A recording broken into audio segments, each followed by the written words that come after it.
There are times you want to add a constraint or a restriction on a type parameter. For example, let's say we only want to store numbers in this list. Perhaps this list is going to support some operations that only make sense for numbers. To do that, here we type extends number. Now, T can only be the number class or any of its child classes.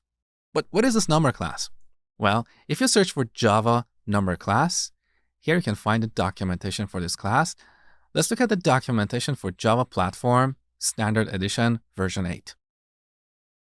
So here you can see that the number class is declared in java.lang package, and it's the base class for these classes like byte, double, float, integer, long, and so on. So all these wrapper classes around numeric primitive types derive from the number class.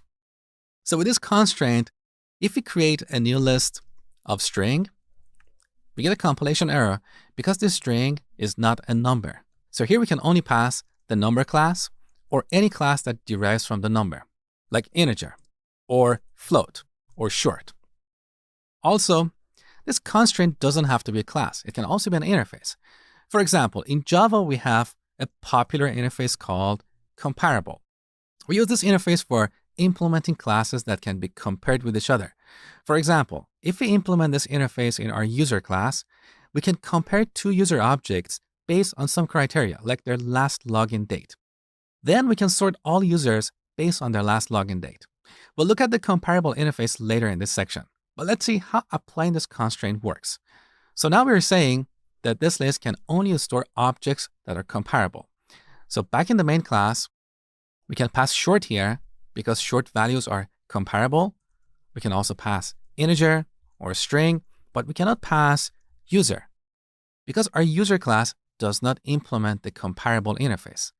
Now, if we go to our user class and type implement comparable, now don't worry about this compilation error. We'll come back and fix this later. But we're saying that the user class implements the comparable interface. Now, you can see that the error is gone in the main method.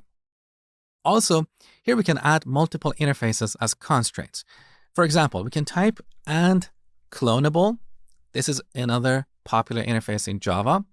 If you want to be able to clone or copy a class, we should implement this interface in that class.